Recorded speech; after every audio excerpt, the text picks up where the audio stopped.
Hi, welcome to ఋషి express world.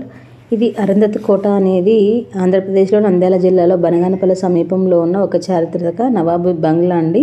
ఇది 2009లో విడుదలైనటువంటి అరుంధతి సినిమా ఇక్కడ చిత్రీకరించబడి తర్వాత ఇది అరుంధతి కోటగాను మరి జేజమ్మ కోటగాను ప్రసిద్ధి చెందింది. దీనికి సినిమాతో సంబంధం తప్ప చారిత్రక అరుంధతి అనే వ్యక్తితో నేరుగా సంబంధం లేదు.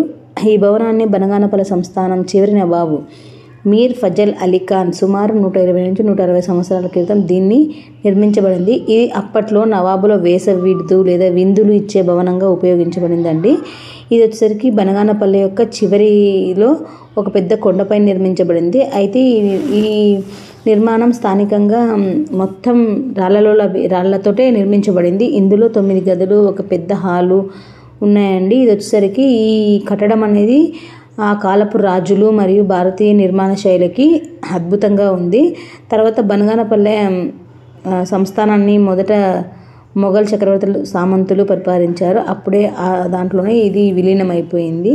తర్వాత వచ్చేసరికి అరుంధతి సినిమాకు ముందు దీనికి ఈ కోటకు పెద్దగా ఎవరికి తెలియదు, స్థానికులకు తప్ప పెద్దగా ఎవరికి తెలియదు. కానీ సినిమా విడుదలైన తర్వాత హిట్ అయిన తర్వాత తెలుగు రాష్ట్రాల్లోనే పక్క రాష్ట్రాల నుండి కూడా వచ్చి ఈ ప్రదేశాన్ని చూసి వెళ్ళారు. సినిమా కోసం కొన్ని సెట్లు వేసి దాన్ని సినిమాలో చాలా అందంగా చిత్రీకరించారనమాట. ప్రస్తుతం ఈ చారిత్రక భవనము శిథిలావస్థకు చేరుకుంది. కానీ అక్కడుండే నవాబు వారసులు సందర్శకుల నుండి డబ్బులు చెల్లిస్తున్నారు, కానీ ఆ డబ్బుల్ని ఆ భవనానికి ఉపయోగించట్లేదు, ఆ భవనాన్ని గురించి కూడా పట్టించుకోవట్లేదు. అయితే అక్కడ వచ్చే వాళ్ళేమో అందరూ పైన రాయితోనే చేసినారు, కానీ లోపల చూడండి ఒక్క సందు కూడా లేకుండా మొత్తం గోడలంతా గీకి పెట్టేసినారు. నీట్నెస్ లేదు, ఏమీ లేదు, అంత పడిపోయింది. మనకేం అంతగా కనిపించవు. ఏమంటే ఇది అరుంధతి సినిమా తర్వాత కొంచెం ఫేమస్ అయినటువంటి ప్రదేశం కాబట్టి అటు వెళ్ళేవాళ్ళు ఇటు వెళ్ళేవాళ్ళు, ఇది యాగంటికి వెళ్ళే దారిలో ఉంది కాబట్టి అటు వెళ్ళేవాళ్ళు ఖచ్చితంగా దాన్ని కూడా చూసుకొని వెళ్తారనమాట.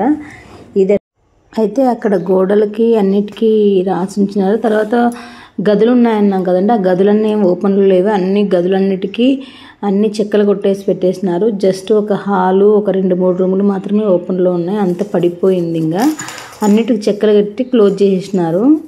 జస్ట్ ఒక్కటి లోపలికోటే ఎంట్రీ ఒక చోట మాత్రం వదిలేసి మిగిలిన వాటిని క్లోజ్ చేసేసినారండి. Thank you for watching. Please share, like and subscribe.